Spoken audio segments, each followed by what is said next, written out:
은둔의 CEO로 알려진 인물입니다. 바로 넥슨 창업자인 김정주 NXC 대표가 최근 통큰 행보를 이색적으로 보이고 있다고 합니다. 그래서 업계를 깜짝 놀라게 했어요. 김정주 NXC 대표가 의외로 갑자기 경영 쪽에서 깜짝 놀라는 투자를 했다고요. 맞아요. 가상화폐라고 하는 얘기 갑자기 툭 튀어나왔어요. 그러니까요. 요즘 가상화폐라는 얘기를 굉장히 많이 이제 하고 있잖아요. 화제가 많이 됐고. 근데 가상화폐가 거래되는 거래소라는 게 있어야 되잖아요. 국내에 이제 3대 거래소라고 할 수 있는 곳이 이 빗썸이라고 하는 곳하고 그다음에 코인원 그리고 코빗 이렇게 세 군데가 있거든요. 네. 근데 그 중에 코빗을 김정주 대표가 900억 원에 인수를 한 거예요. 지난해 매출이 고작 7억 원이에요. 네. 7억 원짜리 그 거래소를 900억 원에 산 거예요. 그러면은 결국은 김정주식 미래를 도대체 어떻게 그리고 있길래 매출이 7억 원밖에 안 되는 회사를 900억 원 주고 샀을까? 이런 궁금증이 생길 수밖에 없다는 거죠. 그러니까 저도 지금 상당히 좀 놀랍고 그 이유가 매우 궁금한데요. 그 전에요. 그렇다면 먼저 가상화폐가 도대체 무엇인지 그 개념부터 좀 짚어주셔야 될 것 같아요. 우리 월급이요. 네.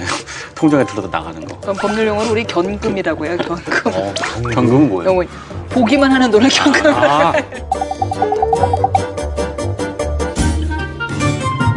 가상화폐라고 하는 것은 사이버상에 통용되는 화폐.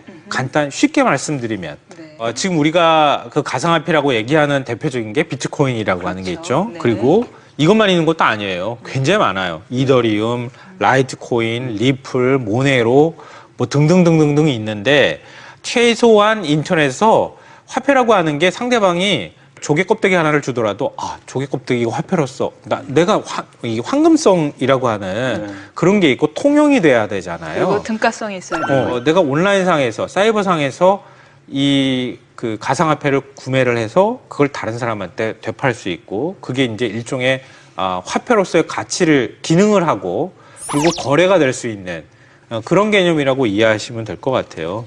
가상화폐 하면 뭐 가장 핫한 것은 요즘 지금 비트코인이에요.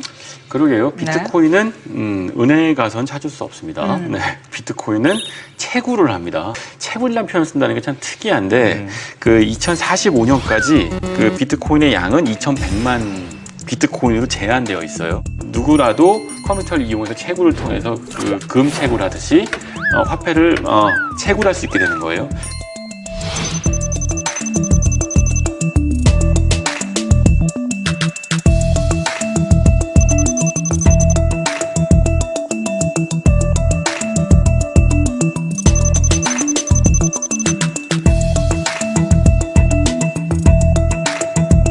사실은 그래서 비트코인한테 가장 적합한 비유는 돈이 아니고 금인 거죠. 금의 생산량은 사실은 특정한 금광산에서 생산되는 양에 좌우되는데 그것은 은행에서 주도적으로 그 양을 조절하는 게 아니잖아요. 결국 핵심은 화폐의 수량을 조절하는 주체가 없다. 그리고 그 화폐의 수량은 결국은 그 화폐를 원하는 수요한테 직접적으로 연동되어 있다. 이것이 비트코인의 가장 특징입니다. 지금 거래가 되는 게 1비트코인이 지금 현 시점에서 780만 원이에요.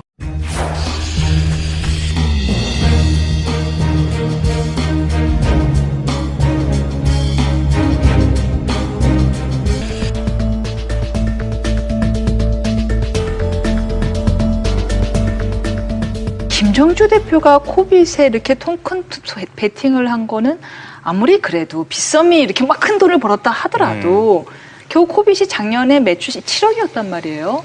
사실 넥슨이라는 회사는 게임 머니라는 개념을 처음 도입한 회사예요. 인터넷 게임 안에서 통용되는 카카오의 초코 같은 얘기들. 근데 사실 그 초코를 사는 데는 우리의 실제 현금이 들어갑니다만 그 안에서는 초코라는 단위로 통용되는 거죠.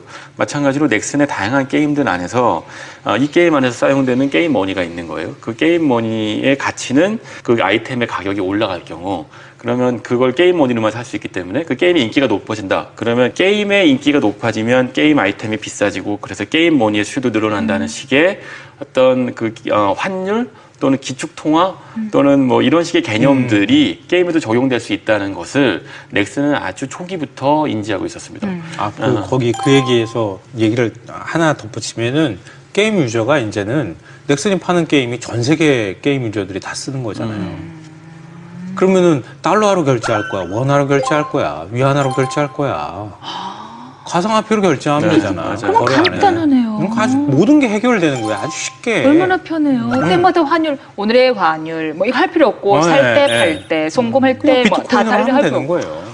그러네요. 그래서 사실은 코빗에 투자한다는 것이 낯선 투자가 아닌 거죠. 이미 그러네요. 오랫동안 해왔던 게임 머니와 게임 비즈니스 안에서는 이미 익숙한 개념이고 게임을 사용하는 사람들뿐만 아니고 보통 사람들도 그걸 활용할 수 있는 화폐가 된다는 개념.